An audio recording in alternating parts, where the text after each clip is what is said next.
ચાલ આજે આપણે સ્વાધ્યાય 2 માટે કાલે આપણે બે ઉદાહરણ જોયા હતા, પહેલું અને બીજું એ જ ટાઈપના છે. હવે જેને ઉદાહરણમાં ન સમજ પડી હોય કે આપણે સ્વાધ્યાયના દાખલાથી શીખવી જશું. બરાબર.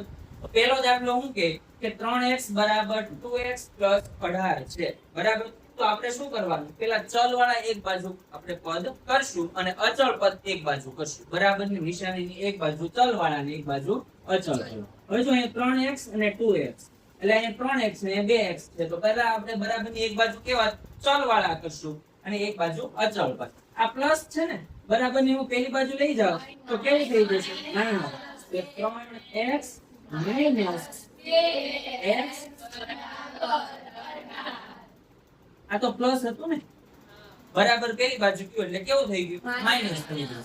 જો ગુણાકાર ભાગાકારમાં હોત તો પછી ગુણાકાર હોત તો ભાગાકાર થાત, ભાગાકાર હોત તો ગુણાકાર. હવે ડાયરેક્ટ જ આપણે જોઈએ. હાલો 3x માંથી 2x બાદ કરો તો કેટલા આવે?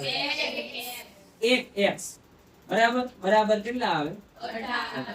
આપણે જોયું કે ગુણાકાર ભાગાકાર માટે તટસ્થ સંખ્યા કઈ છે? 1.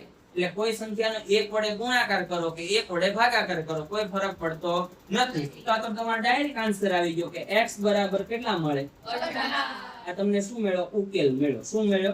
ઉકેલ. એકદમ સિમ્પલ દાખલો. બરાબર. લખવાનું નથી. હવે ધ્યાન આપો 2 નંબરના દાખલામાં. અહીંયા શું કીધું? 5t - 3 બરાબર 3t - 5 આમ છે. તો પહેલો કામ આપણું શું કે એક બાજુ બરાબરની એક બાજુ બધા ચલ વાળા પદ, બરાબરની એક બાજુ બધા અચળ પદ કરીએ. તો જો 5t તો એમના એમ જ છે. હા, બરાબરની આ બાજુ આવ્યું એટલે પ્લસ હતું તો કેવું થઈ ગયું? બરાબર. હવે જો અહીંયા -5 તો છે એમના એમ જ છે. હવે 3 છે ને અચળ છે તો આને બરાબરની હું આ બાજુ લાવું તો આ માઈનસ હતું તો કેવું થઈ ગયું? પ્લસ થઈ ગયું. બરાબર. હવે જો 5t માંથી 3t બાદ કરો તો કેટલા આવે? 2t. એટલે કોઈ 2t નથી હો, આને કે 2t માઈનસ પ્લસ માઈનસ 5 માંથી 3 જાય 2 પણ કેવા? માઈનસ. બરાબર. હવે 2 અને t એટલે 2t છે તો આ બે વચ્ચે શેનો સંબંધ છે? કોનો છે? હવે બે ગુણાકારમાં છે અને બરાબરની પેલી બાજુ મોકલો તો બરાબર. અહીંયાથી આ બાજુ આવશે એટલે ભાગાકાર થઈ જશે. ધ્યાન આપજો. એટલે આ બાજુ t વધશે. અહીં -2/2 2/2 કરો એટલે જવાબ કેટલો આવે? તો -1 તમારો શું આવે? સમજાય છે? બરાબર. હવે ધ્યાન આપો આ દાખલા ધ્યાન આપો.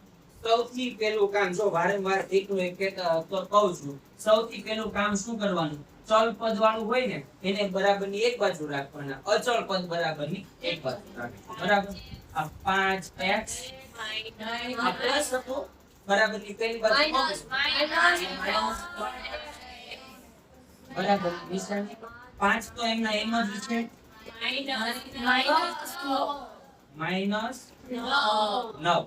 બરાબર. હવે શું થશે? ધ્યાન આપજો. 5 માંથી 3 બાદ કરો 2x બરાબર. આ પ્લસ 5 છે ને પ્લસ છે તો પ્લસ માઈનસ માઈનસ 9 માંથી 5 બાદ કરો એટલે આવે 4 પણ મોટા પદની નિશાની માઈનસ.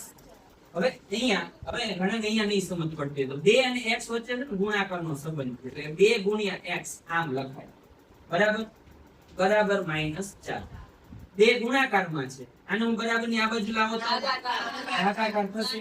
તો ધ્યાન આપજો x બરાબર -4/2. હવે 4/2 કરો તો x ની કિંમત કેટલી આવે? 2. કેવા? આ તમારો શું કહેવાય? જવાબ. સમજાય છે?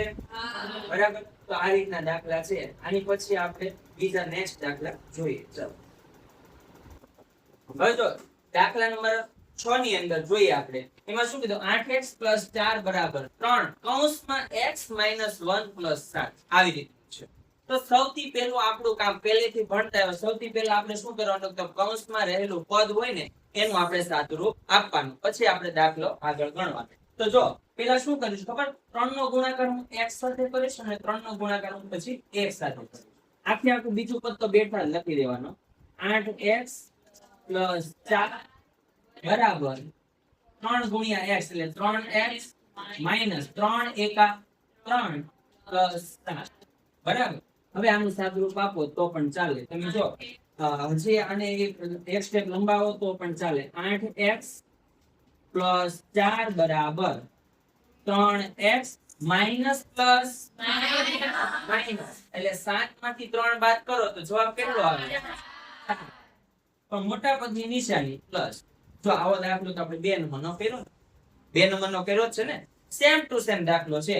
ચલ વાળા પદ એક બાજુ કરીશું અને અચળ પદને આપણે એક બાજુ કરશું. તો 8x n ના n. હવે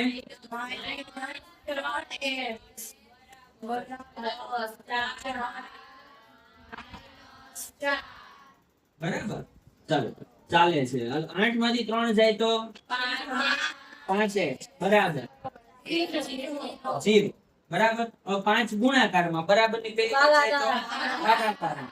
તો x બરાબર 0 ભાગ્યા 5. કોઈ પણ સંખ્યાને 0 ને કોઈ પણ વડે ભાગો જવાબ શું આવે? 0 આવે. તેથી x બરાબર શું આવે? 0 બરાબર.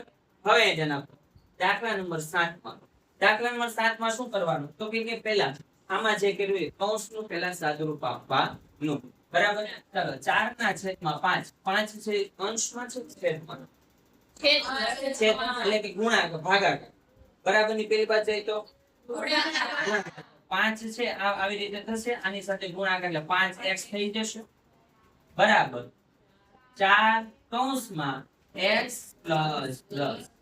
જેમ અહીંયા સાદુરૂપ આપ્યું એવી રીતે આપણે અહીંયા પણ સાદુરૂપ આપવાનું છે. x 4 નો ગુણાકાર x સાથે અને 4 નો ગુણાકાર 10 સાથે કરીશું બરાબર.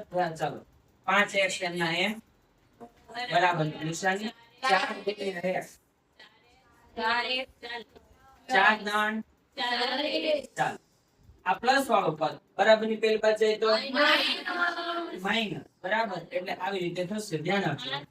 5x માઈનસ 4x બરાબર 40 બરાબર. 5 માં x માંથી 4x બાદ કરો તો જવાબ કેટલો આવે? એટલે x વધે. x બરાબર 40. આ તમારું કે ડાયરેક્ટ સમજાય છે આ દાખલા? બરાબર. કઈ એટલે કઈ નથી કરવાનું. જો અહીંયા ધ્યાન આપજો.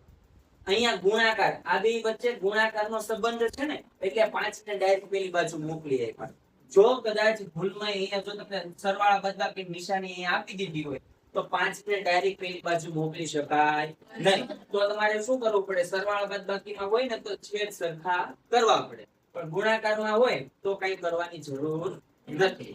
નકર અહીંયા જો માનો કે સરવાળો આપી દીધો બરાબર, તો આના છેદમાં કાઈ ન તો 1 તો હોત તો 5 ને 1 નો શું લેવો પડે? લસા લેવો પડે. પણ અહીંયા એવું કાઈ છે નહીં. અહીંયા ગુણાકાર છે. ગુણાકાર ભાગાકારમાં હોય તો આપણે કોઈ પણ ને ડાયરેક્ટ કરી શકીએ બરાબર. હવે છે દાખલા નંબર 9. દાખલા નંબર 8 છે તમારે હોમવર્કમાં કરવાનો છે બરાબર. હવે જોવાનું છે દાખલા નંબર 9. હવે જો અહીંયા મેં જે લસા વાળું કીધું હતું ને એ જ છે, પણ આમાં આપણે સૌથી પહેલા શું કરશું તો કે ચલ વાળા એક બાજુ કરી દઈએ ને અચળ પદ એક બાજુ. ચલ વાળું છે તો કે 2y. આ ભાગમાં કોણ છે ચલ વાળો? માઈનસ બરાબર. માઈનસ y છે બરાબર ની પેલી બાજુ લાવો તો આ પ્લસ y બરાબર. એના 26 ના છેદમાં 3. આ પ્લસ 5 પ્લસ 5 ના છેદમાં 3 બરાબર અચળ પદ છે બરાબર ની પેલી બાજુ જાય તો માઈનસ શું થાય છે? 5 ના છેદમાં 3. જો અહીંયા જોઈએ તમે જોઈ શકો છો છેદ કેવા છે? સરખા. એટલે ડાયરેક્ટ સરવાળા બાદબાકી થાય. જો છેદ સરખા ન તો સૌથી પહેલા તો તમારે લસા લેવો પડે. અહીં લસા લેવાની જરૂરિયાત નથી. ધ્યાન આપો. 2y અને 1y કેટલા y થશે? 3y બરાબર. 26 માંથી 5 બાદ કરો તો કેટલા આવશે?